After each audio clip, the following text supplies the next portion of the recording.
En relación a como reacciones a lo que ha sido planteado por los señores legisladores.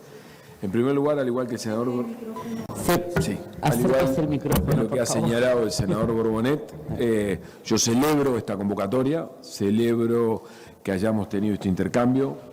Como señalaba el diputado Andújar, creo que es la función que nosotros como miembros del Poder Ejecutivo tenemos que cumplir, es venir a dar explicaciones al órgano soberano, que es el Poder Legislativo, de cuál es el fundamento de nuestras decisiones, para poder dar toda la información y dar toda la claridad al respecto. Así que yo celebro la convocatoria y celebro que el tema elegido haya sido este, porque entiendo que antes de la sesión de hoy probablemente algunas cosas no estuvieran suficientemente claras y por eso es que nosotros quisimos hacer una pequeña presentación. Ahora, yo quiero marcar un primer punto que es, a mí me parece que hemos destinado la mayor parte del tiempo a hablar de cosas que son relevantes, que son importantes, que son sensibles, pero que no están en el corazón del motivo por el que fuimos convocados. Estrictamente nosotros fuimos convocados para revisar o evaluar un decreto que nosotros establecimos a finales de este año, que básicamente lo que hace es modificar la metodología de cálculo del costo promedio equivalente que afecta a la devolución. Y yo no escuché un solo argumento de ninguna naturaleza en esta sala que controvierta nuestra fundamentación. Es más, no encontré un solo argumento que sostenga que la metodología que se usó hasta este momento era la metodología correcta. A mí me gustaría discutir en esta sesión, seguramente ya no, pero en cualquier otra oportunidad, sobre este punto. ¿Alguien entiende en esta sala que la metodología que estuvo usando Uruguay hasta este momento era la metodología correcta, era la metodología que efectivamente establecía un costo promedio equivalente razonable? Nosotros tenemos argumentos para decir que no. Me gustaría escuchar argumentos por qué eso no es así. Sobre ese punto no hablamos.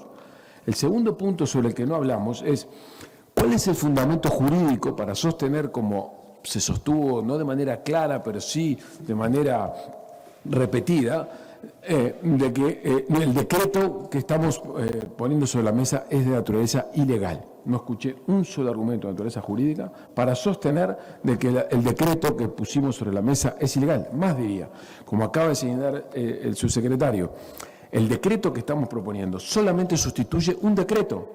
Y ese decreto tenía validez previa y por tanto era de naturaleza legal. Lo que tenemos que discutir es si el contenido del decreto que nosotros estamos poniendo sobre la mesa altera en algún sentido el contenido que el Poder Ejecutivo tiene a su facultad de determinar. Y sobre esa discusión, sobre esos dos aspectos, sobre el contenido de lo que propusimos y sobre la legalidad o no legalidad, la discusión no se involucró. Y eso me parece que es importante, porque a veces tanto que me señalan a mí lo que la gente quiere escuchar, lo que la gente quiere oír cuando está afuera. Lo que la gente quiere escuchar es que nos concentremos en lo que vinimos a hacer. Porque hay un conjunto de cosas que aquí se señalaron que pueden ser oportunas para discutir en este ámbito, en otro ámbito, en un ámbito más distendido o donde lo quieran hacer, pero que no formó parte de la convocatoria. Conjunto de palabras, un conjunto de argumentos, un conjunto de elementos efectistas, que créanme, yo soy un ciudadano común que ha estado más alejado de la política que muchos de ustedes, que a la gente la cansa. Cansa esa provocación sistemática, permanente, sin fundamento, nunca entrando al fondo de la cuestión. Eso cansa también, probablemente canse también las palabras que el senador da Silva señala.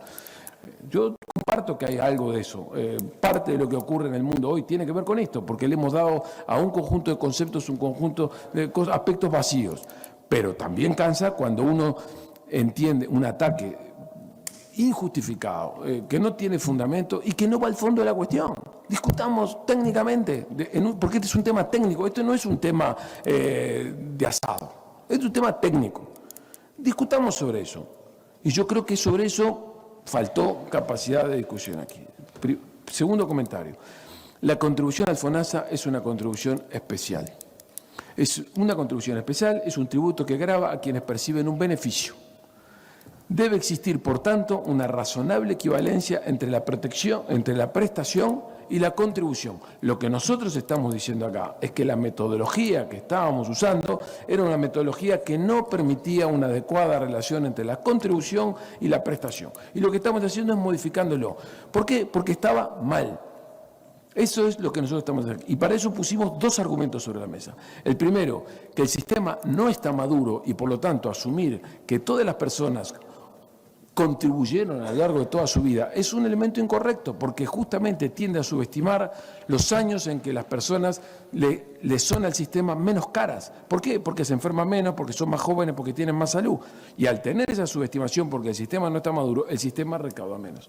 Pero más importante que eso, la metodología estaba mal, porque lo que hacía era asumir una esperanza de vida uniforme para todas las personas y a su vez eso no cambiaba a lo largo del tiempo. Y acá lo que hicimos no fue una modificación vinculada a una nueva estimación de la esperanza de vida al nacer. En absoluto, estamos siguiendo las estimaciones de esperanza de vida al nacer que toda la vida se han ido divulgando. Lo que simplemente estamos diciendo es que la probabilidad de sobrevivir una persona cuando llega a los 60 años es distinta que cuando nació y es distinta cuando tiene 20 y cuando tiene 30. Y como es distinta, no podemos asumir que los varones se mueran a los 75 años y las mujeres a los 82 años, porque eso lo que hace es reducir otra vez o subestimar el costo promedio equivalente y por lo tanto hacer que la devolución sea mayor. Entonces lo que estamos haciendo no es sacarle dinero que la gente tenía como un derecho adquirido. Lo que estamos haciendo es corrigiendo metodológicamente porque la forma en la que devolvíamos estaba mal.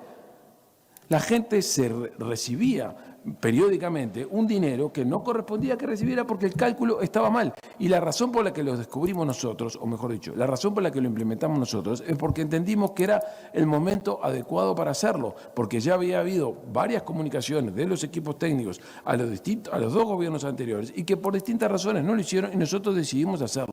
Y a diferencia de lo que me pareció entender que el diputado Andújar dijo, nosotros hubiéramos hecho esto igual en cualquier escenario fiscal, porque yo estoy convencido que esto es lo que es correcto desde el punto de vista técnico y desde el punto de vista del fundamento jurídico que tenemos. Por supuesto que no dejo de desconocer, porque no sería, sería deshonesto intelectualmente, que la recaudación que este efecto genera, por supuesto que contribuye en un escenario fiscal complejo y restrictivo, del cual este gobierno se tiene que hacer cargo, lo está haciendo, pero no es el responsable. No es el responsable. El 4,1% de déficit fiscal de este gobierno, que estamos este año 2025, es producto de un conjunto de decisiones que se tomaron, justificadas o no justificadas, pero no se tomaron en este periodo de gobierno. Y por lo tanto nosotros tenemos que ese dinero nos viene bien. Ahora, no es esa la razón que nos llevó a hacer esto, aunque admitimos de que ese dinero ha servido para poder hacer que el presupuesto fuera menos restrictivo de lo que fue si no hubiera sido de esa manera. Respecto del DICE, señor senador, del antecedente, dice el señor senador Bordaberry, no tiene nada que ver.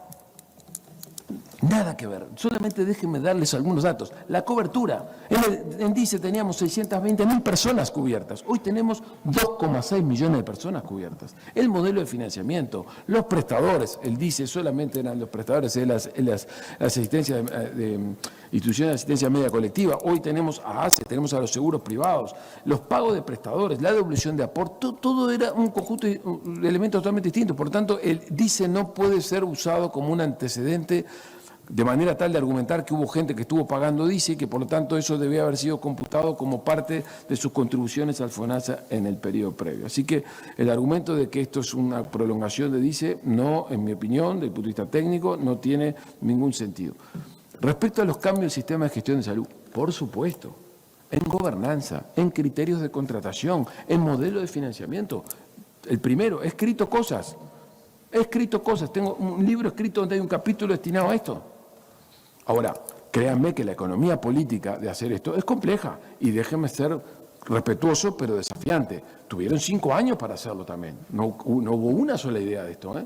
Miren que el tema de la contratación de médicos o el tema de la contratación de proveedores, todo ese lío que todos sabemos que está allí y que es una gran maraña a resolver porque se puede, no porque ese conjunto de gente sean ni mucho menos delincuentes, sino que el sistema está mal organizado, tiene oportunidad de mejorarse la asignación de recursos, tenemos que acometerlo. Es una reforma compleja, políticamente compleja, donde hay muchos intereses y donde tenemos que tener una visión. Por supuesto que tenemos una visión. Yo soy partidario, y lo hemos hablado con la ministra de Salud Pública, que este es un tema que tenemos que acometer. Sobre el enfoque de los ajustes. Ministro, sí, déjeme, ya concluyo, sí, permítame. Sí, déjeme decir dos. Perdóneme. No, simplemente para decirle que pasamos tiene razón, señora presidenta, que vamos a tener flexibilidad para que pueda terminar. Perdóneme. Perdóneme, señora presidenta. Tiene la palabra, ministro. Sobre el enfoque de los ajustes. ¿Cuál es la razón por la que nosotros no hemos acometido, hablando ahora no de la medida de FONASA, sino del ajuste fiscal o de la convergencia fiscal o de la consolidación fiscal, como quieran llamarla? Yo no le tengo temor a las palabras porque creo que eso es parte de las veces las cosas que en los debates nos perdemos en la discusión en Uruguay. ¿Por qué nosotros no hicimos un ajuste por el lado del gasto? Y yo lo he dicho en repetidas ocasiones. Primero, nosotros no creemos que el gasto público sea algo malo, por definición. No creemos que eso sea así. No creemos que todo el gasto público está mal. Eso es una definición donde hay una diferencia en el fondo, en algún lugar de sustrato ideológico. Segundo, no creemos que los impuestos sean una mala palabra. Es más, los impuestos forman parte del contrato social que las personas tienen que tener con una sociedad. Y lo que ha ocurrido en los últimos años en Uruguay, por distintas circunstancias, es que hemos degradado el concepto de los impuestos. Que nosotros tenemos exceso de gravámenes en algunos lugares, que tenemos gasto ineficiente, por supuesto, pero que el gasto público tiene un componente esencial, porque el Estado nos cohesiona, nos mantiene como una sociedad civilizada conviviendo y forma parte de lo que somos. El propio Poder Legislativo tiene su presupuesto y tiene gastos que seguramente podrá revisar, como toda institución pública. Ahora, eso no quita de que los impuestos sean una mala práctica, entre otras cosas porque la reiteración permanente de esa idea lleva a los contribuyentes a tener la sensación de que en el fondo los están estafando, cuando eso no es necesariamente así. Si miramos el mundo, Uruguay es un país que su relación entre lo que reciben los ciudadanos, por lo menos una parte importante, puedo aceptar que hay componentes de la población que no, y lo que contribuyen no está totalmente desmedida para la calidad de servicios que servimos. Entonces yo creo que esta es una discusión que hay que afrontarla con fundamento ideológico, pero al mismo tiempo con mucho cuidado de no degradar, de no hacer pensar que todo lo público es malo. Nosotros como gobierno liderado por Samantha Gorsi, en particular como miembro del Frente Amplio, no creemos que el gasto público sea malo y creemos que los impuestos son un instrumento. Y solamente esto, ¿por qué? Si el gasto público tenía estas complejidades que tiene, no se ajustó en el periodo anterior. Permítanme lo que lo recuerde, del periodo anterior el gobierno ganó las elecciones diciendo que iba a hacer un ajuste de un punto del producto, los 900 millones de dólares de baja de gasto, y eso no ocurrió, bueno, no ocurrió. La prueba tal es que el déficit fiscal terminó siendo mayor al que tenían. ¿Por qué? Porque es más complejo de lo que parece, aun cuando uno crea en esas cosas. Conclusiones. Primera, podríamos no haber hecho nada. Podríamos no haber hecho nada. Perfectamente podríamos no haber hecho nada. Y haber dicho, ¿sabes qué? Siempre fue así. ¿Para qué me voy a complicar? Yo dejo que esto funcione y ya veremos el año que viene cómo hago una corrección fiscal. Bueno, nosotros decidimos que como estaba mal el cálculo, porque la estimación metodológica es incorrecta, asumimos la responsabilidad de no seguir haciendo algo mal sabiendo que estaba mal. Primera conclusión. Segundo, no es un aumento de un tributo, es una corrección del cálculo de un tributo que estaba mal. Nosotros no estamos aumentando un tributo, sino que estamos corrigiendo la forma en la que se calculaba ese tributo y da lugar a que, como estaba mal, ahora hay una menor devolución. Entonces, ese es el efecto neto. Lamento, señor senador Bordaberry, lamento profundamente, lo digo con total sinceridad, también para otros senadores, pero en particular para usted, señor Bordaberry, haber defraudado la confianza. Yo no hice un anuncio de esto antes porque no era una resolución del Poder Ejecutivo, era mi visión, la visión de mi equipo, a la cual llegamos a tener la aprobación de parte del Poder Ejecutivo cuando llegó el momento de hacerlo, que era fin de año, porque estas modificaciones se hacen a fin de año. Es verdad que yo tenía estos números en la previsión fiscal de julio, es verdad, es absolutamente cierto. Ahora, en la medida que no estaba aprobado, yo no podía informar algo que no estaba aprobado, porque entre otras cosas no iba a saber si el Poder Ejecutivo me iba a acompañar. Y si no me hubiera acompañado, yo hubiera tenido que venir al Parlamento el año que viene a decir que tenía que hacer una conciliación fiscal distinta. Ese fue el camino. ¿Es un camino equivocado? Bueno, es discutible. Esa fue la decisión que yo tomé, nadie más que yo tomé, de proceder de esta manera. Y agradezco el tiempo que me han dispensado. Gracias.